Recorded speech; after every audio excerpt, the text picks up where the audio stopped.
Mesdames et messieurs, bonjour. Les experts des Nations Unies qui ont fait un rapport accablant dans lequel ils indiquent le soutien du Rwanda aux rebelles du 1-23. Dans les rapports, on peut dire et on peut lire au moins 3000 à 4000 militaires de l'armée rwandaise combattent aux côtés de rebelles du 1-23. Nous allons en parler dans l'actualité du jour avec un analyste qui sera donc en direct avec nous dans ces studios de Kivu Morning Post. Espoir Aspirine, bonjour et bienvenue.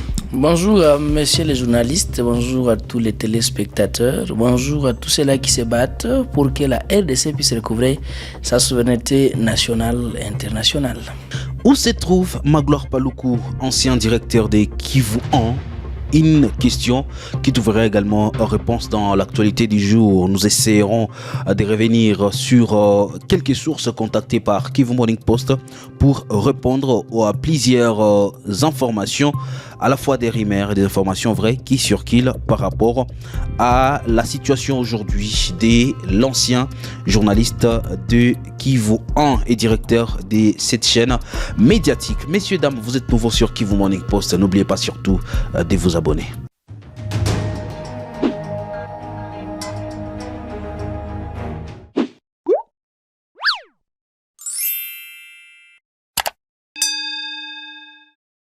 Les experts des Nations Unies qui ont rendu un rapport accablant sur les soutiens du Rwanda aux rebelles du 1-23 ont indiqué dans les rapports qu'au moins 3000 à 4000 militaires de l'armée rwandaise combattaient aux côtés de rebelles du 1-23. La présence de l'armée rwandaise a été déterminée pour repousser les attaques aux jointes des FARDC et des Wazalendo de conquérir de nouveaux territoires dans les Petits Nord. En janvier 2024, au moins 1000 soldats des RDF sont entrés en République démocratique du Congo par divers postes frontaliers à l'est de Kibumba dans les territoires de Rutshuru et ont été déployés sur des positions militaires clés. Ils disent également qu'au même moment de l'établissement du présent rapport, 500 soldats de l'armée rwandaise et 500 combattants du 1-23, ces derniers sous le commandement de Baudouin Ngarouye et Biamungu Bernard, qui font l'objet des sanctions, et de Julien Mahano Baratougé contrôle les zones situées au nord et à l'ouest, mais également au sud des Saké. Nous sommes dans les territoires de Massissi. Avant de recevoir notre invité, parlons quand même de cette information dans la partie Grand Nord. Le programme des désarmements, démobilisation, relèvement communautaire et stabilisation PDDRCS antenne de Lubero a précisé le lundi que le 287 ex-combattants jadis cantonnés au site de Kassando n'ont pas échappé au programme après l'incendie de ces sites par les rebelles du 1-23 à la fin du mois de juin dernier lors de la prise de la commune rurale de Kibumba à 75 km de Lubero centre en territoire de Lubero. Nous sommes dans la province du Nord Kivu. Ces sites se situent actuellement dans une zone sous occupation des rebelles du 1-23. Notre correspondant dans la région, Isaac Bingeve, nous fait le point. Le chef d'antenne intérimaire du PDDRCS Butembo Lubero, Kambale Kinyali Houston, demande la rumeur selon laquelle les ex-combattants du site de Kassando se seraient volatilisés dans la nature après l'occupation de Kirumba par le rebelle du M23. Il précise qu'aucun des rendus n'était encore présent dans les sites au moment de cette attaque. Il est de signaler que cette information est tendancieuse parce que les sites de cantonnement de Kassando n'hébergeaient plus aucun ex-combattant depuis le mois d'avril 2024, messieurs les journalistes. Le processus de démobilisation des ex-combattants qui se trouvaient à Kassando a été achevé et ils ont été même réintégrés dans leur communauté. 287 ex-combattants étaient venus de Mubambiro dans le Massissi et de Mambango à Beni. Kambale Houston rassure que depuis le mois d'avril 2024, la coordination provinciale du PDDRCS avait déjà évacué tous les rendus du site de Kassando. Ces SU sont prises en charge par le projet Fonds de cohérence dans les activités HIMO du projet implanté à Lubero. Pour rappel, plus rien ne reste de ce site de cantonnement brûlé.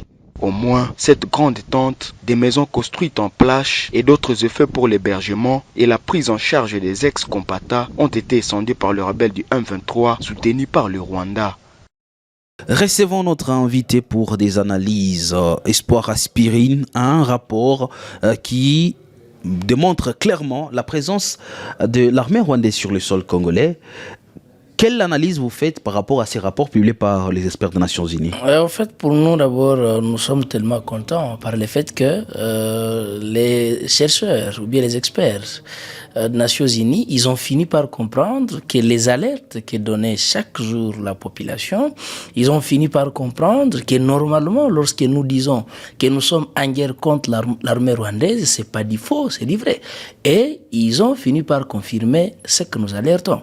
Mais moi, quand j'ai lu les rapports, je comprends. Ce rapport n'est pas contraignant, ça les gens doivent le savoir. C'est juste un rapport qu'il produit. Ça revient maintenant au pays de mettre soit de sanctionner ceux-là qui violent le principe international, notamment l'intangibilité des frontières, et ça revient aussi à la victime de savoir comment est-ce qu'il va utiliser ces rapports, puisque tenez, c'est pas le tout premier rapport, voyez-vous. Donc nous aimerions quand même que l'État congolais puisse s'approprier ces rapports avec leurs partenaires afin de voir quelles sont les sanctions qu'il faut prendre contre un pays qui viole la souveraineté de notre pays, membre du Conseil des Nations Unies, mais aussi qui viole même les règlements de la région des Grands Lacs, puisque tenez, il y a même les accords de la région des Grands Lacs qui dit que aucun pays ne peut agresser l'autre, aucun pays ne peut héberger sur son sol les personnes qui veulent agresser l'un de leurs membres, voyez-vous. Mais au-delà de tout ce qui existe dans cette région des Grands Lacs, les Rwandais les violent, les Congolais les disent du jour au jour, et voilà, aujourd'hui, c'est les experts des Nations Unies qui viennent aussi les confirmer, messieurs les journalistes. Qu'est-ce qui doit être fait par le gouvernement congolais enfin, le gouvernement, la population congolaise victime de cette guerre, a prouvé même par les experts des Nations Unies une agression, une présence des militaires de notre pays sur le sol congolais. Comment le gouvernement devra se comporter à ce niveau? En fait, il y a des conditions pour que les forces armées d'un pays voisin ou bien de notre pays soient sur votre territoire. Il y a des conditions. C'était le cas des Ougandais, quoique les Ougandais aussi, ils complotent contre nous. Il y a une opération militaire dans la partie Grand Nord. Exactement. Donc, ces militaires-là, ils étaient invités. Mais d'autres qui sont chez nous, les Rwandais, ces Ougandais, ces Somaliens, ces Kenyans qui sont chez nous, mais nous allons d'abord partir... dans les fins fonds du territoire de Massissi. Exactement. Nous allons d'abord partir de ceux-là qui ont été cités dans les rapports. Donc les Ougandais et les Rwandais qui sont sur notre territoire, ils doivent quitter de gré ou de force. Ils doivent quitter notre territoire. Et c'est l'urgence, puisque lorsque les forces armées étrangères sont sur votre territoire, ils violent votre souveraineté. Et tout président et toute armée du monde, ils ont comme devoir de protéger l'intégrité territoriale. Donc il faut combattre. Est-ce qu'à ce niveau, on peut dire que le gouvernement a déjà compris ces problèmes? C'est pourquoi il est en train de négocier. Nous avons vu la raconte des Zanzibar. En fait, je ne peux pas confirmer qu'ils sont partis négocier, puisque ce qu'ils ont fait, c'est pas contraignant. Ils se sont réunis. D'ailleurs, vous avez vu, c'était comme une réunion d'une église protestante qui s'est tenue où les évêques se mettent autour d'un verre. Moi, je n'ai pas vu les personnes qui négociaient. Et on ne peut pas négocier avec un criminel du genre de M. Kabarebe. Vous avez vu, lorsque Kabarebe est en place d'une fille, excusez pour les termes, lorsque Kabarebe est en place de notre ministre que j'ai vu envoyer, toi tu crois que c'était pour négocier? Non, d'ailleurs c'était pour négliger les personnes qui ont été invitées. Donc moi je ne dis pas qu'ils sont en train de dialoguer, puisque la population congolaise, nous ne sommes pas pour les dialogues. Donc si Kinshasa décide de dialoguer avec les Rwandais, comprenez que nous allons nous révolter contre Kinshasa, puisque nous venons d'assumer, nous venons de combattre cette agression pendant plus de 2 ans. Mais comment vous qualifiez ce qui s'est passé en Tanzanie? Déjà, nous avons vu hier dans les briefings, Patrick Moya qui était en train de dénoncer cette façon pour le Rwanda de communiquer, d'exposer des photos d'une rencontre qui n'était pas censée être médiatisée. Est-ce que vous ne trouvez pas la crainte aussi, une crainte du gouvernement congolais face à ça? Moi, je pense que le ministre Mouya n'a pas raison de dire ça, puisque ce n'était pas les assises confidentielles. Et si ça devrait être confidentiel, il ne devrait pas accepter qu'il y ait des journalistes dedans. Puisque si vous regardez la manière dont la photo a été prise, c'était d'une manière professionnelle. Et je ne crois pas que ça a été prise à travers un smartphone. Ça a été pris par des appareils de la dernière génération, monsieur le journaliste. Donc, moi, je pense que le gouvernement aussi doit s'assumer. Et le gouvernement ne peut pas faire des choses en cachette, puisque nous venons d'assumer des ans de guerre. Nous avions perdu nos compatriotes, nos mamans ont été violées. Les militaires rwandais, ils ont éjecté le sida sur le territoire congolais. C'est avec ces gens que vous voulez dialoguer. Donc, si Kinshasa dialogue, c'est Souminois, les présidents qui vont dialoguer, mais pas la population congolaise. Parlons de ces rapports. C'était Félix qui disait, qui dénonçait, et tout son gouvernement qui dénonçait la présence de l'armée rwandaise et l'armée ougandaise sur le sol congolais. Aujourd'hui, c'est les Nations Unies qui arrivent à les dire avec un chiffre de 3 000 à 4 000 soldats sur le sol congolais. Comment le gouvernement devra faire pour s'attirer aussi cette sympathie de l'ONU et enfin trouver une solution à cette guerre? En fait, l'ONU, moi je qualifie l'ONU comme conglomérat d'aventuriers, des hypocrites. Et nous devons comprendre, les rapports des nations se basent sur les intérêts que les partenaires gagnent. Qu'est-ce que les partenaires européens, occidentaux en général, gagnent à travers le Rwanda qui ne gagnent pas à travers nous? Puisque nous, on peut nous tuer, ils peuvent nous massacrer, violer nos sœurs. S'ils sont en train de satisfaire leurs patrons, ils vont continuer leur business. Nous avions dénoncé que les Rwandais se trouvent chez nous, nous comme la population. La personne qui a le devoir de nous protéger s'appelle Félix Antoine Tshisekedi Tshilombo, le chef de l'État et son gouvernement, y compris notre armée. Lui aussi, malheureusement, il dénonçait. Voilà, aujourd'hui, c'est l'ONU qui l'a dit. On ne peut pas attendre, parce que si l'ONU voulait sanctionner les Rwandais, l'ONU devrait prendre des mesures. Donc, ça revient maintenant à nous, comme on les dénonçait. Les gens disaient, non, ce sont des conflits intercongolais. Les M23, c'est un groupe armé congolais. Comme il y a eu maintenant, les gens, les experts des Nations Unies venaient d'éprouver noir sur blanc que les M23, ce ne sont pas des Congolais, ce sont des Rwandais appuyés par leurs forces armées RDF. Donc, nous avons le devoir de combattre. Que ceux-là qui vont nous soutenir, qu'ils puissent nous soutenir dans les combats pour contraindre ces gens de quitter notre territoire. Donc, nous, ce que nous réclamons comme population, que notre armée combatte maintenant avec courage. Puisque nous l'avions démontré, l'ONU l'a démontré, mais ils ne veulent pas nous soutenir. Nous devons nous unir, nous, à l'intérieur, pour que nous puissions combattre ces gens. Ceux-là qui ont ces devoirs s'appellent nos FARDC et les garants de la nation qui s'appelle le chef de l'État, Félix Antoine Tshisekedi. L'unique solution qui reste, puisque dans les 2 ans on plairait, l'unique solution qui reste, c'est la solution militaire. Et nous allons comprendre que nous ne sommes plus dans la guerre du cache-cache, nous sommes maintenant dans la guerre directe contre les Rwandais, puisqu'ils ont envoyé ces militaires pour nous envahir et nous devons déployer notre flotte pour les combattre. Une analyse profonde de ces nouveaux tournants de cette guerre à suivre dans un direct les jeudis à partir de 12h. Nous allons se poursuivre avec l'actualité du jour. 5 personnes ont été grièvement blessées lundi 8 juillet 2024 dans l'agglomération de Boulé-Oussa par une foudre lors d'une pluie diluvienne qui s'est donc abattue dans cette partie du groupement Ikobo en secteur Wanyanga.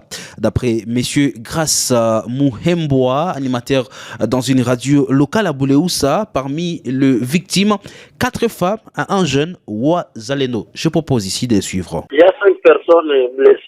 Mais juste maintenant, il n'y a pas les décès. Ils sont blessés gravement. Entre autres, il y a 4 femmes et un Mouzalendo qui font 5. Ils sont au centre de santé Boulé-Oussa. Le docteur n'est plus ici, il a déjà fui. Ils sont là, ils sont en train de subir un traitement là. Bon, vous savez, quand il y a les sécurités, c'est un traitement qui n'est pas vraiment efficace. Les femmes là étaient campées au char et les Mouzalendo là étaient en train de circuler. Signalons que depuis le week-end dernier, l'agglomération des Boulé-Oussa traverse un moment difficile lié à l'abondance de la pluie qui cause toujours d'énormes dégâts dans cette partie du secteur de Wanyanga. Nous sommes dans le territoire de Walikale. À Goma, la société civile tire la sonnette d'alarme face à une augmentation alarmante des cas de justice populaire dans la région, avec une moyenne des 5 incidents signalés chaque semaine.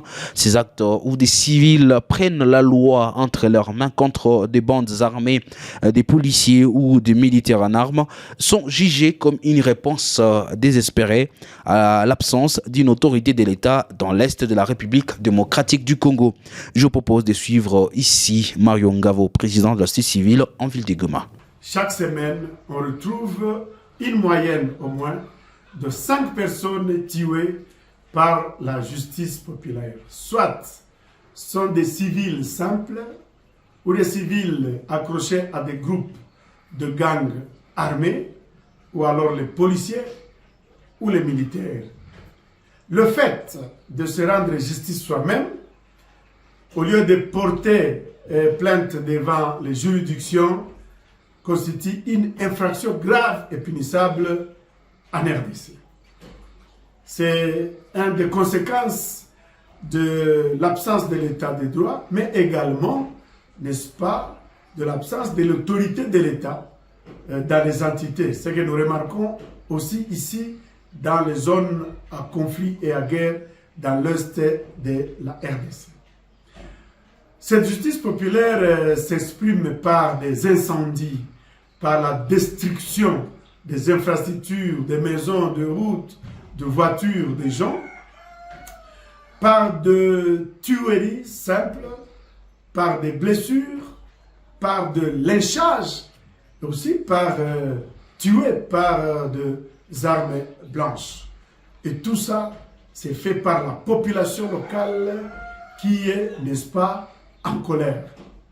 La loi numéro 22/065 du 26 décembre 2022 qui fixe les principes fondamentaux relatifs à la protection et à la réparation des victimes de violences sexuelles liées au conflit et des victimes des crimes, le cas ici, contre la paix et la sécurité et de l'humanité, en fait un débat. En fait, la justice populaire comporte plusieurs conséquences. Un, sur les populations, mais aussi sur les pays. Pourquoi? Parce que de un, la justice populaire emporte des vies humaines et souvent des innocents. De deux, la justice populaire prive à l'État d'avoir beaucoup d'informations et avoir les moyens d'interviewer, n'est-ce pas, la victime pour qu'on sente pourquoi il a fait. Où se trouve Magloire Paluku, ancien directeur de Kivu 1, la ville de Goma. Donc, ça s'est réveillé sous une nouvelle étonnante partagée sur les réseaux sociaux par de nombreux internautes. L'adhésion de Magloire Paluku, une figure médiatique notable dans l'est du pays au mouvement du 1-23. Fiston Mahamba, l'un de ses anciens collaborateurs journalistes chez Congo Tchèque, a indiqué ce mardi via son compte X que Magloire se trouve déjà aux côtés du 1-23. Il a dit, je cite, la 1-23 confirme l'adhésion du célèbre journaliste Magloire Paluku à ces mouvements, a-t-il écrit en se référant à son entretien avec un cadre du 1-23. Contacté par Kivu Morning Post, Willy Ngoma, porte-parole du 1-23 bar AFC, n'a ni nié ni confirmé l'information faisant état de l'adhésion de Magloire Paluku au 1-23. Il a dit, je cite, « Je n'ai pas dit ça, j'ai dit ceci, tout Congolais est libre de circuler dans les zones sous contrôle du 1-23 ces derniers temps. Beaucoup de Congolais viennent soit visiter les zones que nous avons libérées, soit pour des raisons professionnelles, voire même pour des raisons d'adhésion, a déclaré le colonel Willy Ngoma sans donner plus de détails. Cependant, des sources dignes de confiance confirment bel et bien la présence du Magloire Paluku au sein du 1-23 depuis maintenant 48 heures. Alors que cette rumeur s'est répand, plusieurs amis de l'école de l'ancien conseiller du ministre national de la Culture parlent de sa disparition. Ils évoquent même un changement des numéros de téléphone et la suspension de ses comptes Facebook, rendant tout contact difficile pour ceux qui ne disposent pas de ces nouveaux numéros. Il a noté que Magloire Paluku a fait partie de la liste des intellectuels du Kivu favorables à un dialogue entre le gouvernement congolais et les rebelles du M23. Une prise de position risquée pour un ancien conseiller d'un ministre national de la culture, surtout dans les contextes politiques actuels. Le gouvernement congolais de la RDC s'est toujours opposé à tout un dialogue direct avec le membre de la rébellion, préférant s'appuyer sur le processus de Luanda. Le principal intéressé ne s'est pas encore prononcé, mais il est à espérer que dans les jours à venir, il prendra le courage de s'exprimer sur la question. J'étais avec un invité dans l'actualité du jour, aujourd'hui mardi 9 juillet 2024, Espoir Aspirine. Merci d'avoir répondu à cette invitation. Merci pour l'invitation, monsieur le juge. Je sens vos lèvres être vraiment en ébullition pour réagir sur cette adhésion de Magloire Paluku au sein du M23. En fait, pour nous, quand même, c'est tellement décevant par le fait que les enfants du Kivu continuent toujours à trahir les grands Kivu. Donc, nous, Magloire, on l'avait vu depuis l'AFDEL, mais on connaît quand même, c'est fait partie des fruits de la rébellion. Donc, son adhésion peut étonner, mais aussi ça ne peut pas étonner comme tel, puisqu'on connaît certains ici de l'AFDEL, de l'RCD, CNDP. On attend voir la suite sera quoi. Mais c'est tellement ridicule pour l'intellectuel congolais. C'est lui qu'on pensait qu'il a déjà compris l'histoire de la RDC, mais on comprend au finish qu'avoir les diplômes en droit, les diplômes en histoire ne fait pas quelqu'un de bon citoyen. Merci Espoir Aspirine, et on se retrouve très prochainement pour d'autres analyses par rapport à ce qui se passe à l'est de la RDC. Merci. Mesdames et messieurs, on se retrouve demain pour un autre numéro de l'actualité du jour. Portez-vous bien.